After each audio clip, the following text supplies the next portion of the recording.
तुलसी नामाष्टक श्रोत। वृंदावनी विश्व पूजिता विश्व पावनी पुष्पसारा नंदिनी च तुलसी कृष्ण जीवनी ऐतनाम अष्टकम चैव्या श्रोतनामातिशयुक्तम यह पठतामस पूज्यम सोभव मेघ फलम लभ। आज की कथा में आप सभी भक्तों का हार्दिक स्वागत है। भगवान श्री कृष्ण और श्रीमती राधा रानी की कृपा से आपकी समस्त मनोकामनाएं पूर्ण हो। दोस्तों, आज आप सुनेंगे मार्गशीर्ष मास की कथा का 24वां अध्याय।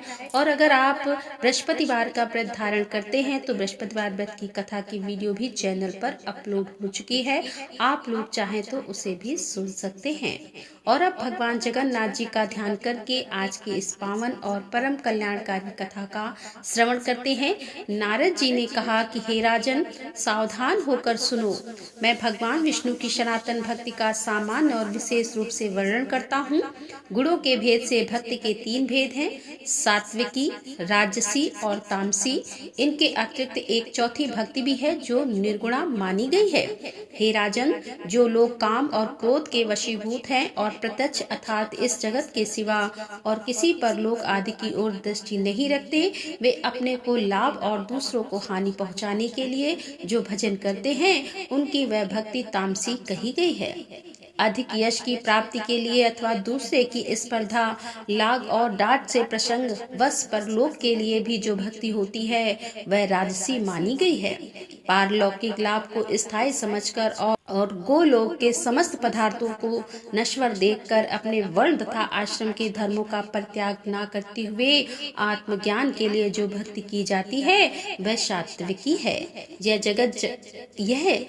जगत जगन्नाथ का ही स्वरूप है। उनसे भिन्न इसका दूसरा कोई कारण नहीं है और मैं भी भगवान से भिन्न नहीं हूँ और वे भी मुझसे पृथक नहीं हैं। ऐसा समझकर भेद उत्पन्न करने वाली ब्रह्म उपाधियों का त्याग करना और अधिक प्रेम से भगवत स्वरूप का चिंतन करते रहना, यह अद्वैत अर्थात निर्गुणा नाम वाली भक्ति है, जो मुक्ति का साक्षात साधन है। वह अत्यंत दुर्लभ है। अब मैं भगवान विष्णु के भक्तों का लक्षण बताता हूँ, जिनका चित्त अत्यंत शांत है, जो सबके प्रति कोमल भाव रखते हैं, जिन्होंने स्वेच्छा के अनुसार अपनी इंद्रियों पर विजय प्राप्त कर ली है तथा जो मन, वाणी और क्रिया द्वारा कभी दूसरों से द्रोह करने की इच्छा नहीं रखते, जिनका चित्त दया से द्रवीभूत होता रहता है और जो चोरी और हिंसा से सदा ही मुख मोड़े रहते हैं, सद्गुणों के संग्रह एवं दूसरों के कार्य साधन में जो प्रसन्नता पूर्वक संलग्न रहते हैं, सदाचार से जिनका जीवन सदा उज्जवल अर्थात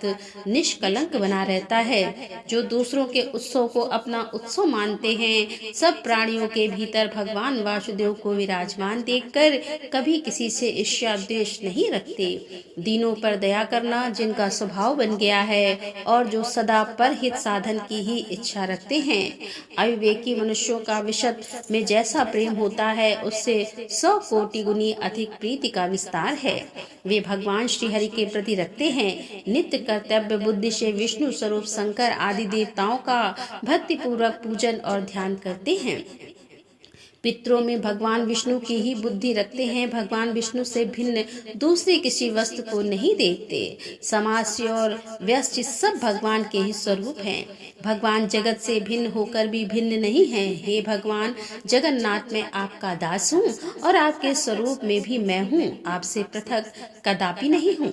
जब आप भगवान विष्णु अंतर्यामी रूप से सबके हृदय में विराजमान हैं, तब शैव अथवा सेवक कोई भी आपसे भिन्न नहीं है। इस भावना से सदा सावधान रहकर जो ब्रह्मा जी के द्वारा वंदनीय युगल चरणार बिंदु वाले श्री हरि को सदा प्रणाम करते हैं, उनके नामों का कीर्तन करते उन्हीं के भजन में तत्पर रहते हैं और संसार के लोगों के समीप अपने को तृण के समान तुच्छ मानकर विनय पूर्ण बर्ताव करती हैं। जगत में सब लोगों का उपकार करने के लिए जो कुशलता का परिचय देते हैं, दूसरों के कुशल क्षेम को अपना ही मानते हैं, दूसरों का तिरस्कार देखकर उनके प्रति दया से द्रवीभूत हो जाते हैं तथा सबके प्रति मन कल्याण की भावना करते हैं, वे ही विष्णु भक्त के नाम से प्रसिद्ध हैं। जो पत्थर पर धन और मिट्टी के ढेले में पराय स्त्री और कूटशाल मली नामक नरक में मित्र शत्रु भाई तथा बंधु वर्ग में समान बुद्धि रखने वाले हैं, वे ही निश्चित रूप से विष्णु भक्त के नाम से प्रसिद्ध हैं। जो दूसरों के गुण राज से प्रसन्न होते हैं और पराये मर्म को ढकने का प्रयत्न करते हैं, परिणाम में सबको सुख देते हैं। भगवान में सदा मन लगाए रहते हैं तथा प्रिय वचन बोलते हैं, वे ही वैष्णव नाम से प्रसिद्ध हैं। जो भगवान के पापहारी शुभ नाम संबंधी मधुर पद का जप करते हैं और जय जय की घोषणा के साथ भगवान नामों का कीर्तन करते हैं, वे अकीचन महात्म्य वैष्णव के रूप में प्रसिद्ध हैं। जिनका चित्त निरंतर श्री हरि के चरण बिंदु में लगा रहता है, जो प्रेम आधिक्य के कारण जड़ बुद्धि सदृश बने रहते हैं, सुख और दुख दोनों ही जिनके लिए समान है, और जो भगवान की पूजा में चतुर तथा अपने मन और विनय युक्त वाणी को भगवान की सेवा में समर्पित कर चुके हैं, वे ही वैष्णव के नाम से प्रसिद्ध हैं। मंद और अहंकार गल जाने के कारण जिनका अंतःकरण अत्यंत शुद्ध हो गया है, अमरों के विश्वसनीय बंधु भगवान ऋषिम का यजन करके जो शोक रहित हो गए हैं, ऐसे वैष्णव निश्चय ही उच्च पद को प्राप्त होते हैं। भगवान में सदैव उत्तम भक्ति रखने वाले भक्तों के शुभ चरित्र और लक्षण का वर्णन मैंने तुमसे किया। यह मनुष्य के कानों में पड़ते ही उनके चिर संचित मल का नाश करता है। भजन के लिए कभी धन की आवश्यकता तथा शरीर को कष्ट देकर किए जाने वाले किसी प्रकार के प्रयोग की भी आवश्यकता नहीं है।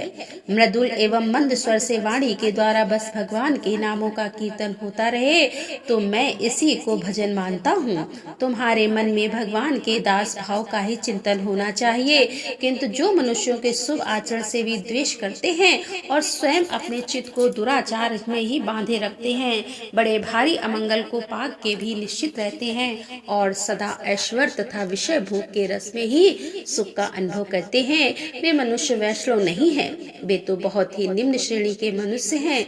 अपने हृदय रूपी कमल में विराजमान परमानंदमय श्री हरि के स्वरूप का जो क्षण भर भी चिंतन नहीं करते, उन मुक्त भाव से बैठे रहते हैं और अपने झूठे वचनों के जाल से भगवान के नाम को भी निरंतर आच्छादित किए रहते हैं, वे भी भगवान के भक्त नहीं हैं। जिनके मन में पराई स्त्री और पराई धन के लिए सदा लोभ बना रहता है, जो कृपण बुद्धि वाले हैं और सदा अपना ही पेट भरने में लगे रहते हैं, वे नर पशु विष्णु भक्ति से सर्वदा रहित हैं, और जो निरंतर दुष्ट पुरुषों के साथ अनुराग रखते हैं, दूसरों का तिरस्कार और हिंसा करते हैं, और जिनका स्वभाव अत्यंत भयंकर है, तथा जो भगवान नरसिंह के चरणों के चिंतन से विरक्त रहते हैं, उन मलिन मनुष्यों को दूर से ही त्याग देना चाहिए।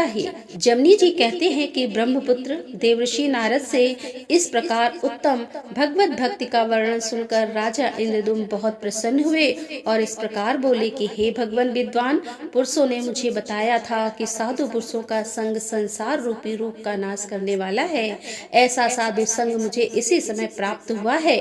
आपके संग से मेरे अज्ञान में अंधकार का नाश हो गया है, क्योंकि मेरा चित्त इस समय नील माधव की पूजा करने के लिए अत्यंत उतावला हो रहा है। अतः हम और आप दोनों ही रथ पर बैठकर चले और भगवान नील माधव का दर्शन करें।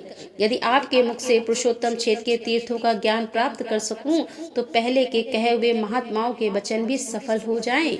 तब नारद जी ने कहा कि हे राजन, यह तो बड़े हर्ष की बात है। मैं तुम्हें पुरुषोत्तम क्षेत्र और वहाँ के तीर्थों के दर्शन कराऊंगा। उस तीर्थ में जो शक्तियाँ और शिव आदि हैं, उन्हें भी दिखाऊंगा। उस क्षेत्र के महात्म्य का भी परिचय दूंगा।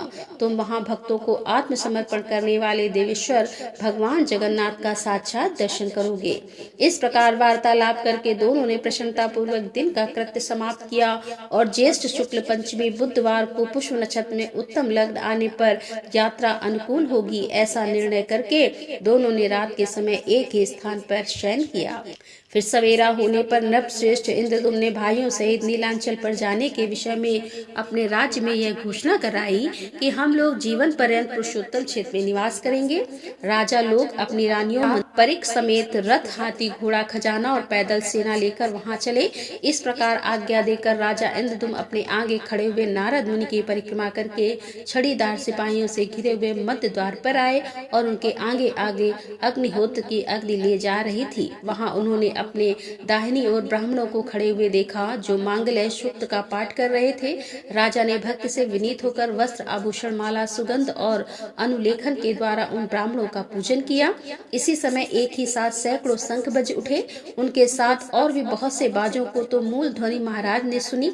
तदंतर वे मंदिर में भगवान विष्णु का दर्शन करने के लिए गए, जिनका स्मरण करने से मनुष्य सब प्रकार के कल्याण का भागी होता है। दिव्य सिंहासन पर बैठे हुए उन्हीं भगवान विष्णु का दूर से दर्शन करके उन्होंने साष्टांग प्रणाम किया और उपनिषदों की दिव्य वाणी से उनकी स्तुति करके दुर्गा जी के चरणों में भी मस्तक झुकाया। तत्पश्चात उन दोनों देवताओं की परिक्रमा करके उन्हें पालकी में बिठाया और उनको आगे करके प्रस्थान किया। बाहर के दरवाजे पर पहुंचकर उन्होंने अपना रथ तैयार देखा और परिक्रमा करके वे नारद जी के साथ रथ पर जा बैठे। राजा इंद्रदमन के रथ के दोनों ओर उनके अधीन राजाओं के अनेकों रथ शोभा पा रहे थे, जो नाना प्रकार के अस्त्र शस्त्रों से संयुक्त तथा ध्वजा पताका से अलंकृत थे। उसी समय पूर्ववासी भी अपना अपना सामान लेकर तैयार हो गए और घोड़े, खच्चर तथा ऊंट आदि वाहनों पर चढ़कर वे वहां से चल दिए। राजाओं की सैकड़ों रानियां नपुंसक सिपाहियों से घिरी हुई अनेकों प्रकार की सवारियों पर चढ़कर राजभवन से बाहर निकल पड़ी। बड़े बड़े राज्य अधिकारी तथा विशाल सैनिक भी उनकी रक्षा में तत्पर थे।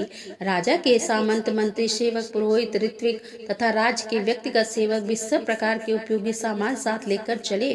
कोष के संरक्षण में नियुक्त किए गए राज कर्मचारी सारा खजाना साथ लेकर शीघ्र ही प्रस्थित हुए, जो अवसर के अनुसार राज सेवा में उपस्थित होते थे। सामान बेचकर जीविका चलाने वाले सेठ, व्यापारी, माली आदि भी अपनी अपनी विक्रय की वस्तुएं लेकर राजा आज्ञा का पालन करते हुए चले।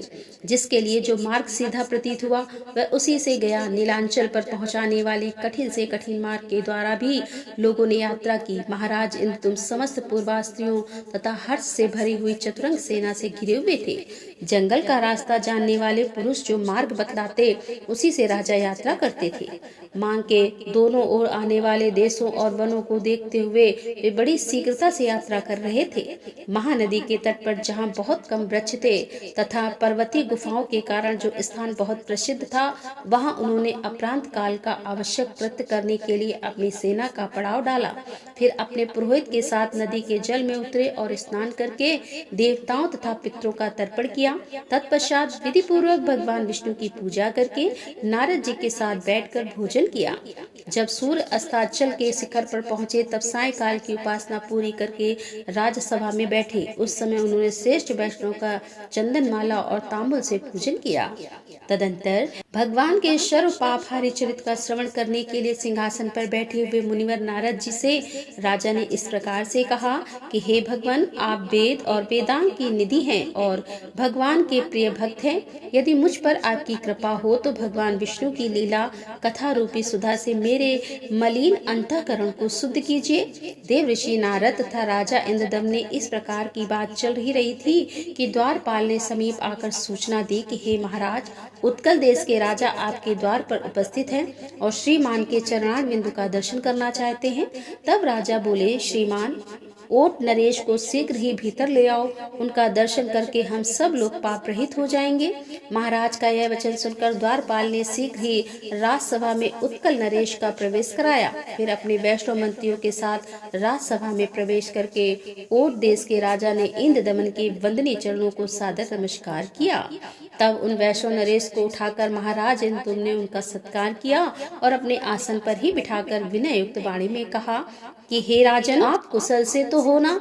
तब नीलांचल शिखर निवासी भगवान माधव तो वहाँ विजय पूर्वक विराज रहे हैं। क्या आपकी निर्मल बुद्धि भगवान के चरणार बिंदु में लगती है? समस्त प्राणियों में समान चित्त रखने वाले आपका मन भगवान में अनुरक्त तो है ना? तब उत्कल नरेश ने हाथ जोड़कर नम्रता पूर्वक कहा कि हे स्वामिन, आपके चरणों की कृपा से मेरे लिए सर्वत्र कुशल है। दक्षिण समुद्र के तट पर जंगलों से घिरा हुआ नीलांचल विद्वान है, किंतु वहाँ लोगों का आना जाना नहीं है। भगवान नील माधव भी वही हैं, परंतु इस समय प्रचंड आंधी के कारण उठी हुई अधिक बालुका राशि में चिप गए हैं, ऐसी बात सुनी जाती है। इसीलिए मेरे राज्य में भी अकाल और मृत्यु का भय बढ़ गया है, परंतु अब आप पधारे हैं तो सर्वस्त्र कुशल ही होगा। उत्कल नरेश के ऐसा कहने पर राजा इंद्रदमन ने उनका आदर करते हुए उन्हें विदा किया और नारद जी की ओर देखकर उदासीन भाव से कहा कि हे मुनि, यह क्या हो गया। नारद जी बोले कि हे राजन, इस विषय में तुम्हें विस्मय नहीं करना चाहिए। श्रेष्ठ वैष्णव भाग्यवान होता है। वैष्णव का मनोरथ कभी निष्फल नहीं होता। जगत के आदि कारण एवं रोग शोक से रहित प्रत्यक्ष शरीर धारण किए हुए भगवान नारायण को तुम अवश्य देखोगे। वे तुम पर ही अनुग्रह करने के लिए इस पृथ्वी पर उतरेंगे। संपूर्ण चराचर जगत भगवान विष्णु के वश में है। सनातन परमात्मा विष्णु किसी के भी वश में नहीं है। वे भगवान भक्त वत्सल हैं, अतः केवल भक्ति के वश में ही रहते हैं। भगवान विष्णु की भक्ति ही धर्म, अर्थ, काम और मोक्ष रूपी चारों पुरुषार्थ की जड़ है। वह भक्ति ही भगवान को वश में करने का उपाय है। एक ही भगवान विष्णु अपनी माया से अनेकों रूप में प्रकट हुए हैं। इसीलिए उन परमात्मा के सिवा और कोई भी सुख का कारण नहीं है। हे राजेंद्र, तुम ब्रह्मा जी की संतान परंपरा में 5वें पुरुष हो, साथ ही श्रेष्ठ वैष्णव हो। तुमने 18 विद्याओं में पूर्ण विद्वता प्राप्त की है और तुम सदैव सदाचार में स्थिर रहते हो। तुमने इस पृथ्वी का न्याय पूर्वक पालन किया है। विशेषता तुम ब्राह्मणों के पूजक हो, अतः पुरुषोत्तम क्षेत्र में इन चर्म चक्षु से भगवान पुरुषोत्तम का दर्शन तुम्हें अवश्य ही प्राप्त होगा। तुम्हारे इस कार्य में स्वयं ब्रह्मा जी ने मुझे नियुक्त किया है। पुरुषोत्तम क्षेत्र में चलने पर वह सब बात मैं तुम्हें बताऊंगा। इस समय रात का 3रा पहर चल रहा है। इन सब राजाओं को अपने अपने डेरे में जाने की आज्ञा दो और तुम भी आराम करो। जय जगन्नाथ। इसके बाद क्या हुआ, क्या इन तुम राजा को भगवान विष्णु के दर्शन हुए या नहीं, यह सारा वृतांत आप कल की कथा में सुनेंगे। दोस्तों, ये थी आज की कथा। आशा करती हूँ कि कथा पसंद आई होगी। यदि कथा पसंद आई हो तो वीडियो को लाइक करें, शेयर करें और हमारे चैनल पर यदि आप पहली बार आ रहे हैं तो हमारे चैनल को सब्सक्राइब कर लें। मिलते हैं अगले वीडियो के साथ। तब तक के लिए राधे राधे। जय श्री कृष्णा। हर हर महादेव। जय भोलेनाथ की।